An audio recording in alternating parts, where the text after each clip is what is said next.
Hey, welcome to another episode of Backyard Beer Brothers. My name's Rory Doherty, and today I've actually got the pleasure of another beer enthusiast, my main man Hugh from Hefs Beer Reviews with me. And I figured, why not do something and have a beer that I've been wanting to for a long time. We're going to be getting into this one right here. So just a little bit about the beer. This is the Crown Ambassador, the 5th out of 6 reserve lagers that were created. Means to be really good. Not really entirely sure. It could be that it's been in the bottle for a little bit too long. But no, definitely keen to give it a go. Absolutely. I've actually never heard of these reserves before.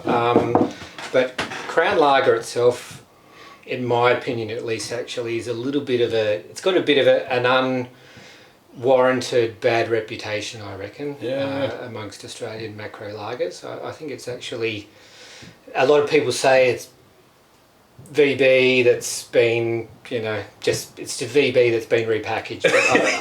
I reckon that's unfair. I think it's a decent drop, so looking forward to this. That would be a terrible rep to have. It's the like the expensive version of VB. Yeah. Oh man, it reminds me. I went to this burger place. Back in the days, I used to organise these burger crawls with some of my friends, and we went to this really expensive burger place. And we just asked this guy, could you explain this burger to us? And he goes, oh, well, it's basically like a cheeseburger from McDonald's. I was like, dude, this burger's costing $20, man. It better not be. But no, with this, one of my brother, he actually, one of his favourite drinks while in New Zealand was Crown Lager. And then I saw these, just luckily, on special from the online store BoozBud. I'd been sort of like $100 a bottle for a long time, and then I saw them for $30 a bottle. Bought them one, and I was like, yeah, that's Christmas done. I was looking at it like, no, I might just keep it. So I had to buy another one for myself. But no, especially from New Zealand, Crown was sort of like a top tier beer, I suppose. Well, there you go. Thank you.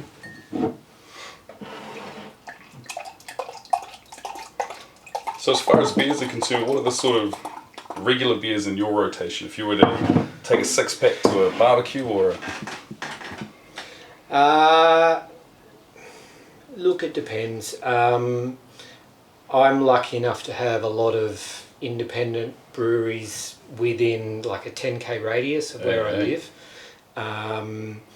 So I'm pretty loyal to them. If I'm going to be taking something like a macro lager or something, then being a New South Welshman, Resch's is my go-to. Yeah. That makes sense. But what's on the nose? Damn, it actually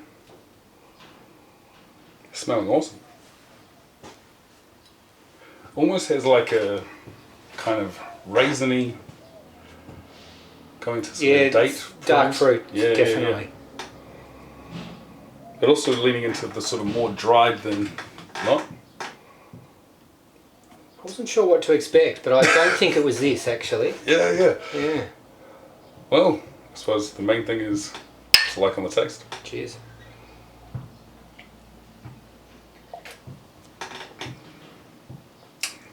Well, so these are coming in at 10% as well.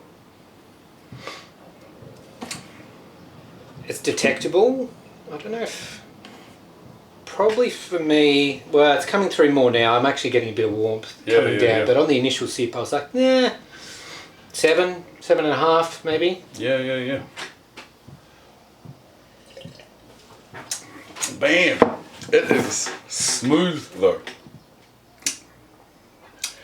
We wouldn't want to have to keep buying these at this price. But no, so one of the things is they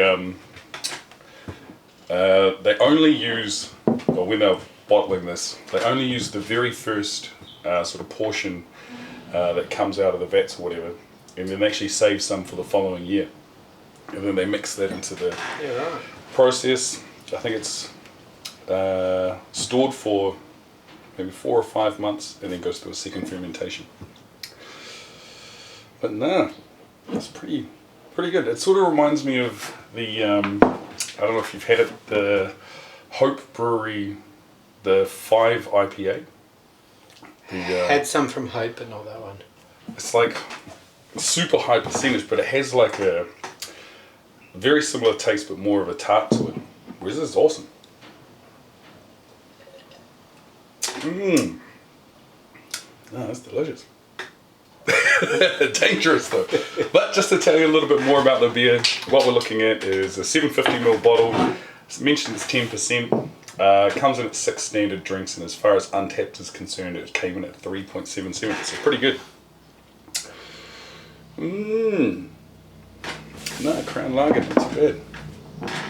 Sipper. Yeah. It's not Sipper. definitely not one you'd be putting in a funnel or anything like that. But yeah, pretty drinkable for the ABV. Yeah. Now, there's been a couple of beers that I've had recently. Like, what was it? There was the watermelon Dorado I had recently. That was another 10% beer that did it really well. But I've also had some high percentage beers recently that just taste like straight petrol. And it's almost like the alcohol's kind of like an afterthought. They didn't plan the whole thing. It's just, here's a new beer. Oh, let's just crank the percentage up. Hopefully people buy it. More of a gimmick. I'm finding, like you have the initial sip, I'm getting a bit of alcohol warmth, but then the lingering aftertaste, it's like that sweet, dry fruit, raisins, like that's really pleasant. Yeah. Almost bordering on like a caramelly-ness-ish. Yeah. Yeah, but it's not a punch back a whole lot of these. Not for me anyway. Yeah. Mmm. No, they're pretty good. So what year was this brewed? So this was 2012. Yep. So I think they started like 2007-ish. But yeah, this was the second to last year. And then, like, it's crazy. I looked up recently, like, how much would it be to get another bottle? Just some people are selling them for ridiculous prices. So just, no. If I had to pay $100, this is the one and done. Never spend that sort of money on a beer like that. As well as that, I'm not sure if my wife would be too keen if she saw the bill for this. No, I'd love to know how the taste has developed though since bottling in 11 years, how it's changed. I'd also really like to see from start to finish. So if you had all of them, and that would be an expensive taste test. But if they're saying that they're bottling like the first portion of 2007 and taking that or some of that into the next year, then the next year developing in flavour, what that first one would have tasted like would be completely different to this. But no, quite impressed actually. Let's have a little bit more.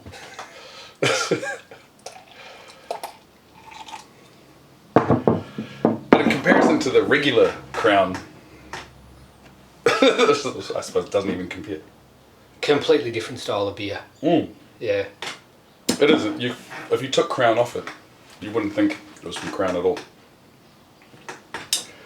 Now there's a type of rum that I drink called Diplomatico, and they've got their regular version, which is still really good. It's a Venezuelan rum, and then they also do the most expensive version is the Ambassador, and that is like amazing. But you can tell that like it still has the same flavour notes or characters across the whole range. Whereas this, it's got nothing to do with Crown. I wonder why they stopped though. Don't know. Yeah. Well, it's a sad time, I suppose.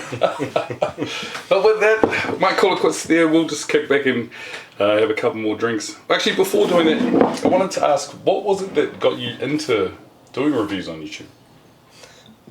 Good question. I had been a viewer and follower of several prominent and prolific Australian beer YouTube reviewers. Swill and Grog, Jez, and Booze Review. I was, for probably a good 18 months to 2 years, my best mate who's in the UK, we would film beer reviews just for each other and send them to each other, and then there were there were just issues in terms of how best to share them with each other, and in the end we thought, well, you know, I thought, well, I follow these blokes, I see what they do, I want to share them with my mate and potentially others, so chuck it on YouTube, why not? Yeah. No, it makes sense. I think I was kind of similar.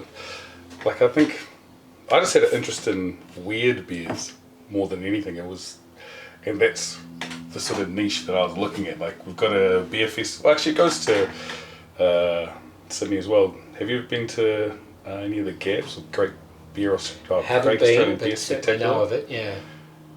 Yeah, so my wife used to work at the Royal Exhibition Building, and I was part of their sort of events team where we'd get people to sign contracts, and that was one of the ones that she would get them to sign every year. So she used to get us free tickets, so we would rock up and it was just like, wow, like the whole world of beer blew up for me then. When you're talking about things like green curry beers, Red Bull beers, all that sort of thing. And I think at that point, I think there was a few people I told, I was like, oh my god, you should try it. And the green curry beer was one of them that I always go to, like it's amazing that it tastes like that. Like, nah, you're full of shit sort of thing. Yeah. Nah, maybe I should do reviews of these weird beers, and that's sort of where it started. And then, yeah, I'd already started ordering through a couple of Australia's online beer things, and I was just like, man, there's so many beers I want. Man, let's just like bite the bullet. I think I got like a tax return as well, and I was like, all right, I could buy the camera. All right, let's just go all in, and just bought the I used to have different lights. End up buying the setup. It had this space that used to have like a whole lot of like the barbecue in here, a few other things. Cleared it out. So no, this is good. And just ever since then, been on. I think the other joke was, how long can I do this before I get free beers? And then got a mate who I used to work for Garage Project Breweries. And eventually it was like, yeah, I can send you something. So, yes, boom, tick that. And at that point I could have finished it, but decided, no, let's keep going. But no, the whole beer review community in Australia has been really awesome. Absolutely, yeah. I think that's one of the big parts that makes me want to keep going. The fact that, like, sharing, I think there's a couple of parts. One, you get people that are like, hey man, that was a really awesome review, but it's also watching their stuff, seeing beers. Like, I know, I can't even remember what his channel is. Terrible. I'll put it up somewhere. But, is it KC Beer Room? Yep. Boom, there you go. He had a beer, I think earlier this year, that I had never heard of. Looked awesome, so I was like, damn, so it was a way of actually getting other beers, and then you're sort of comparing. What did you think of it? I thought this. Like, yeah, I was on the same line. Yeah. But as we kick back, enjoy these beers. We'll leave you to it. But if you've made it this far, thank you very much for watching, and as always, hope you have a good one. Yeah.